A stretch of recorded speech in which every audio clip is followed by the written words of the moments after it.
What was the weakness I said last week for Nebraska? Running the football. Yes. Against them, which is going to be the MO this week. Okay? Nebraska is actually better with run defense than Rutgers is. Right? But Rutgers has a better offense because they're more diversified with the quarterback. Terrific wide out. A couple of them, really, but one in particular. We'll get to that later. And then a running game. The problem Rutgers has is their problem is on defense. We talked about the pass defense for Nebraska. It's why when we did the keys to the game, I said, because they're, justifiably we're talking about Kaytron Allen and Nicholas Singleton. Justifiably we're talking about Emmett Johnson. Okay? But, when you go last on the keys to the game, you have to say something that somebody else didn't say. But I already had my mind made up. If I'd gone first, I would have said the same thing. I said, with all the talk about running, which will be important, I said, it's going to be the quarterback that makes the key throws in the game that will win the game one way or the other. Well, Grunkemeyer went 11 to 12, and think about the one he missed. It should have been pass interference. Yeah, it should have pass interference, and he missed another one that was pass interference. Right.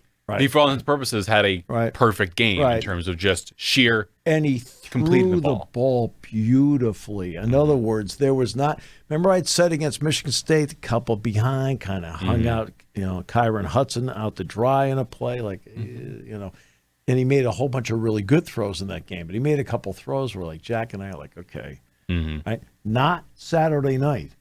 He was sharp. He was accurate. He put something on the ball. He threw the ball great and was protected.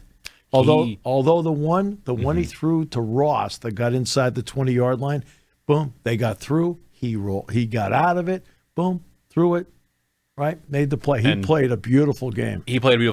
And you mentioned the offensive line and protection. That was what I think Penn State fans thought this season would be for this offensive line, because Jack and I thought that they put the one moment they put a foot wrong, Grunkemeyer steps up and fires in the pocket and makes the throw to Ross.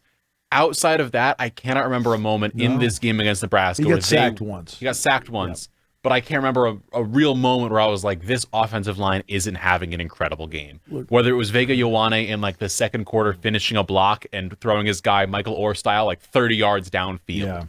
It was just it was pure dominance on the offensive line from left tackle to right tackle, tight ends and wide receivers. Kyron Hudson made a block where he laid somebody out. Kyron Hudson is really good, is a good player. And I thought that was the best game Nolan Rucci has had as a Penn State offensive lineman. Right? So, look, they're protecting him. I thought the last quarter and a half against Indiana, the Penn State offensive line owned the game. Last quarter and a half against Michigan State, Penn State offensive line owned the game. And guess what? All 4 quarters on Saturday night, Penn State offensive line owned the game. I thought the tackling was, look, against this guy, look, they kept him in to get 100 yards. This was the Ashton Genty Boise State Fiesta Bowl mode. Johnson. I'm talking about the Ashton Genty Fiesta Bowl mode where they kept him in for one extra series to get him to 100 yards, and he finished with 102. Well, Johnson, they kept him in. Once he got to 100, notice he left the game. Yeah. That was it. They're going to save him for Friday because they've got Iowa on Friday at home. Yeah. Right, but again, they only did it just to get him to 100 yards. And you take out his 52-yard run. See, that's the part. And Terry brought this up last night with the team. He looked at him. He said, "Look, we gave up a 57-yard run on the first play against Michigan State. On the first drive against Nebraska, we gave up a 52-yard run." He said, after we gave up the 2 runs, we were great. He says, we've got to be great from the first play and not give up that play. That was it, right? But he talked about it last night. He talked about it with them, and I think that that's an important point. Like, you don't want to give up anything. You don't want Benjamin to rip off a run. No. You don't want Raymond to rip off a run, right? You don't need Caligmanis making a pass play to Duff to make a play. And what happens if Day Lane can't get there and doesn't bring down Johnson towards the goal line and then gives the defense a chance to stop him? What happens if he ends up scoring? And that was actually the key moment of the game. When Zane Durant shot through right on 4th down, and they stoned him for a 1-yard loss. Yep. Penn State goes 98 yards the other way. Singleton and Allen were brilliant on the night. That's why the coaching staff named them co-offensive players of the week. I think people think, it's got to be Kaytron Allen. No, they named them co-offensive players of the week because when you look at the game, Kaytron had 160 yards. He goes past Evan Royster to be the all-time rushing leader. And he did it on 25 carries, no catches. Okay, Nick touched the ball 10 times in the game, right? 10 times, and he had 95 yards. Okay, pretty impressive. 2 more touchdowns. And he shot up the middle on that 1 touchdown run, the 50-yard pass play. That's why they were co-offensive players of the week. As to what they did. Zane Durant was the defensive player of the week. Zane Durant played. I mean, like, we have to do the heating up, cooling down segment. Okay.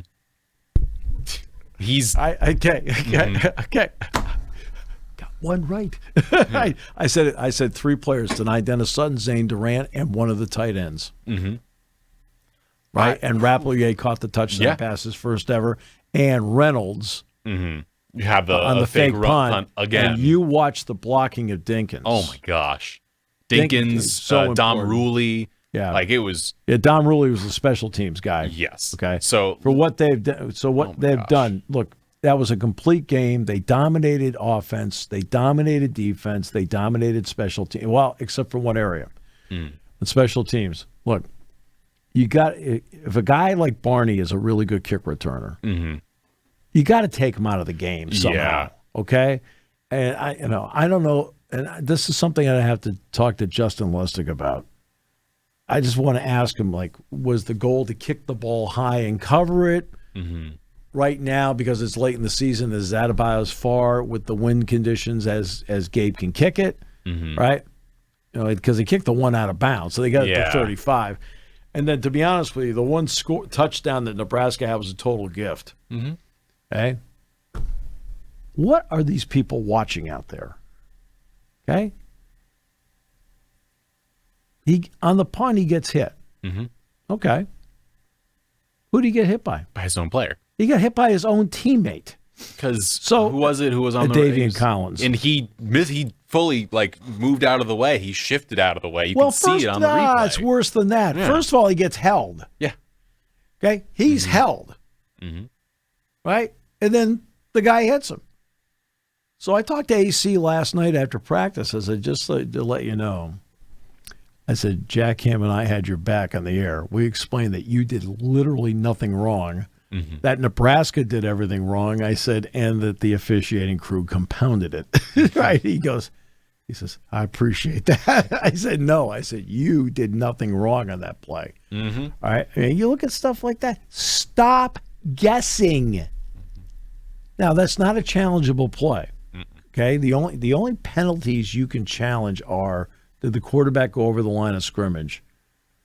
And I'm trying to think, there's one other you can challenge.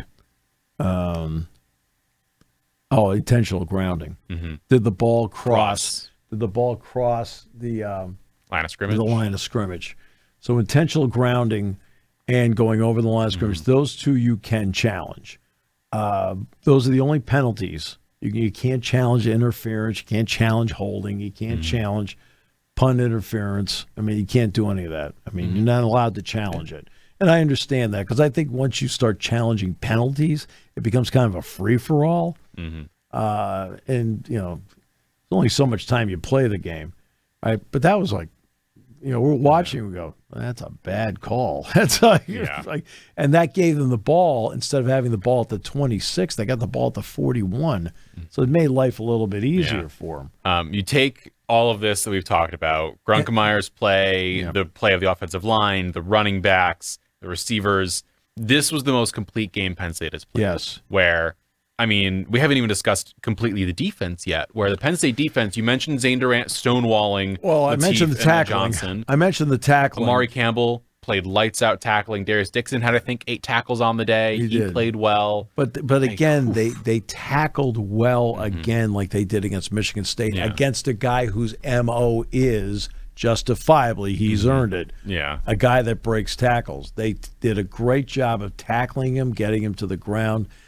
They also did a great job, for the most part, of keeping lane integrity on Lateef. Lateef is the kind of guy that can get outside. What's interesting to me is that they didn't run any option plays. No, they didn't run options. I thought they were going to run an option with him because, I mean, it's on the tape that he runs it. I've seen it. Every time he would escape the pocket, there was someone there to keep him at least contained, Exactly. so he had to try and find a throw downfield, and he couldn't find a lot of them.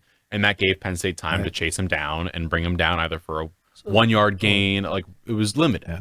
So as for and the coverage was great. I thought they covered really well. Those are good receivers. Yeah. I mean, those are good receivers. Barney's a good receiver. You know, I think Hunter's a good receiver. The face mask thing got a little ridiculous. AC got called for a face mask, Collins, and he's got his hand on his face mask. But boy, they got Kaytron Allen. They got Kaytron Allen on the. I will not forgive the referees. I didn't see the replay, so I don't know. But for me, sitting there, it was like, he gets this play. He finally breaks the record. Everyone freaks out, and that was the record-breaking run. And then all of a sudden, it's we're pulling it back for face mask. And then also it looked like Kaytron got hurt on the play, and it was just like, oh, come on. No, he came in a few plays later and got the run after a 1-yard loss. It was just like, I didn't see what he did or he didn't do. Okay, that's why I didn't complain about it. I know.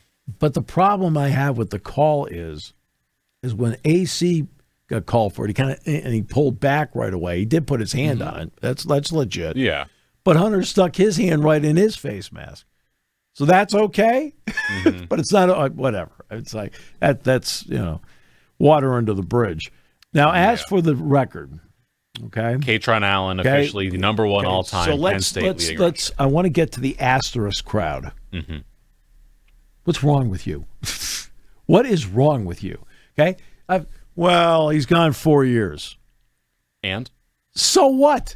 Okay? It's like the Roger Maris Babe Ruth thing. Roger Maris hit 61 home runs. Babe Ruth hit 60. Yes, Roger Maris did it in 162 games. Ruth did it in 154. So how many home runs in the 8 games do you think Ruth might have hit? He could have hit none. I have no idea. May I give you a challenge to this, to the fans out there saying he played 4 years? He also had the number 5 all-time leading rusher in Penn State history playing alongside him. Right. Like, we have this discussion post-game. Myself and Jason Lord discussed this, of like 2 of the top 5 rushers all-time in Penn State history in terms of sheer yards. Nick Singleton's currently tied. It could be 2 of the top 3 when 2 of the top 3 when all said and done. They played at the exact same time.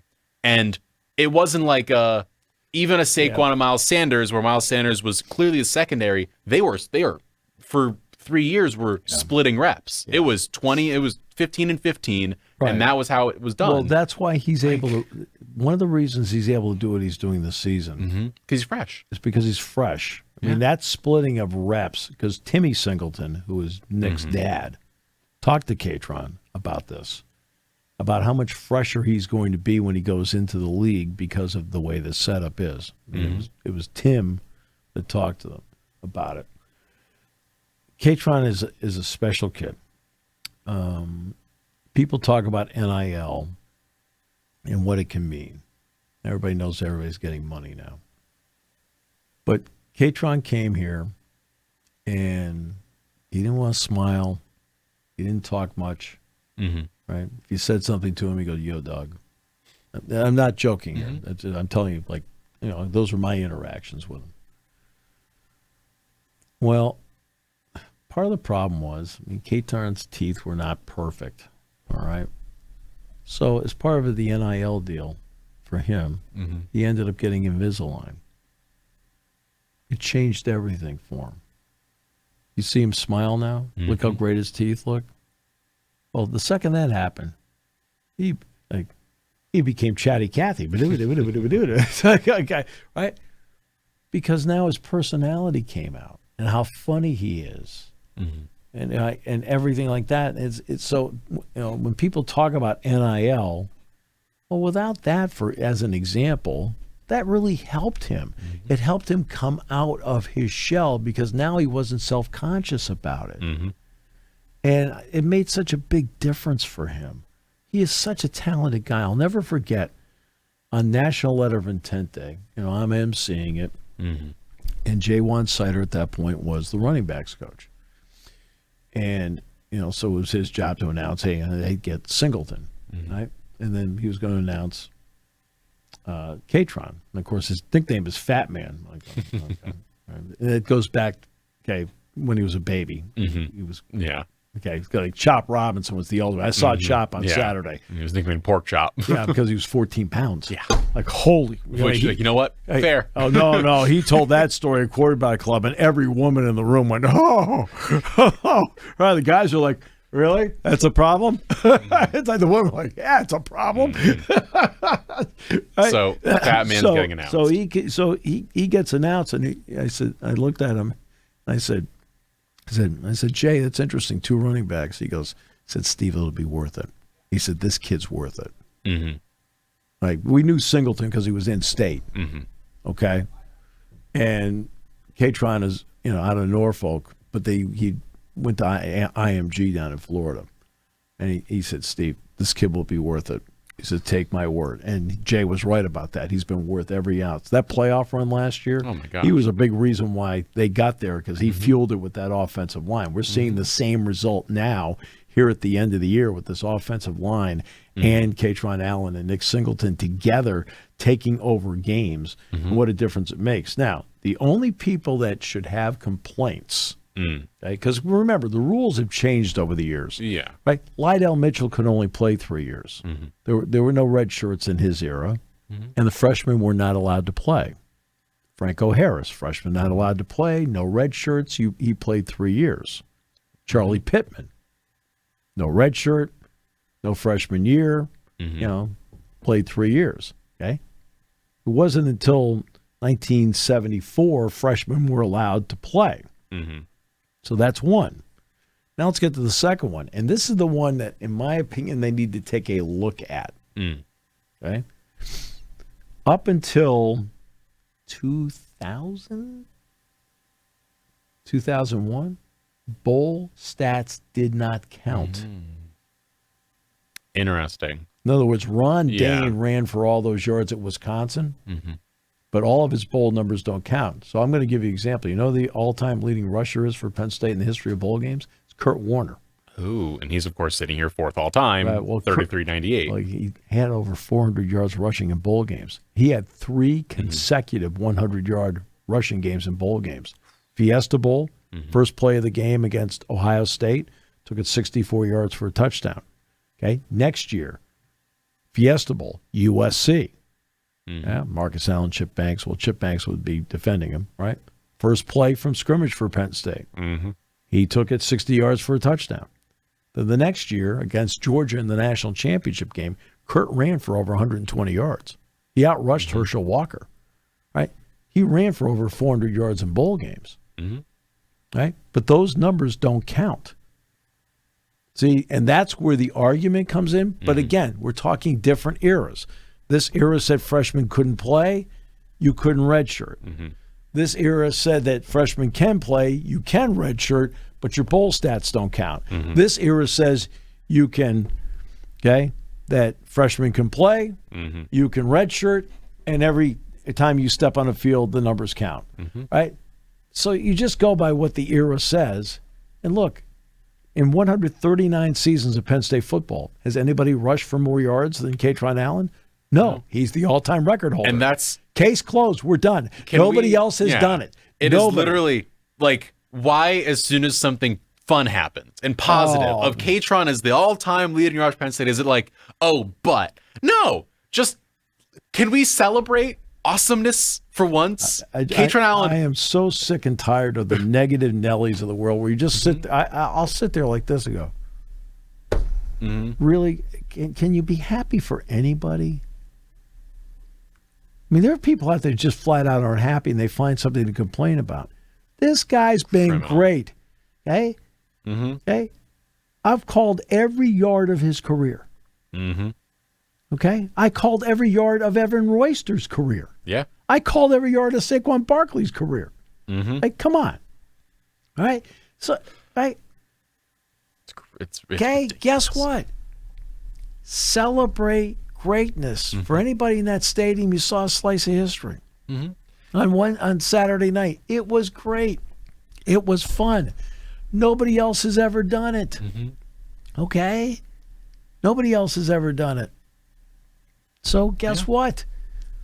You know, I think it's something to, and he's not done yet. No, because He's going to add on to it here. he's going to add on in this I don't game. care how many games you go. I don't care how many years you go. If you've reached something that nobody else in 139 seasons has reached, it is a special milestone. I don't care about the circumstances. In the literal history of the school, he is the #1 rusher all time. But just leave it that. Like that is it doesn't I don't care about anything else. He is the leading rusher all time. And then there's a real chance this coming weekend in Piscataway, Nick Singleton is the all-time touchdown leader for Penn State. He needs one. Because he's tied right now with Saquon. Barkley. So if he gets one they're both rushing at 53. touchdown, he's all-purpose and he's got rushing touchdowns combined. He's got both of them. Yeah. He's one away from breaking that record because he got 2. And I think you joked with Kaytron. You were like, he was like, I should have gone down to the 1 so Nick could get the touchdown. It was like, It's fair. It's funny. Yeah. Like I could have gone 1 less yard. He could have gotten the record. That would have been really cool. But now Nick's tied. Kaytron is the all-time leading rusher. And loop into that the coolness of Zachy Wheatley almost having one of the almost interceptions. Yeah, we could see right away it hit the ground. It was We were like, but okay, it was we're just done. like so close to having one of those like But see, the almost officials there. officiate that correctly. In other Yeah, words, they we call it on the we field. let the thing play out and see what happens. That's absolutely Yeah. the way it should be. Then they look at the replay. Okay, it hit the ground. Okay, by the way, when it hit the ground, what did the clock say? Okay, that's officiated correctly. Yeah. I thought the end of the first half was officiated correctly. Right? There's a little scrum there. They called unsportsmanlike conduct offsetting on each side and ended the half. yeah. And then Right? That was a good job by Ron It was. Snodgrass and his crew. Thanks for listening to Sports Talk with Steve Jones. Catch the latest from me on the 7 Mountain Sports YouTube page. Find clips of the show on Twitter, Instagram, and Facebook by searching up 7 Mountain Sports.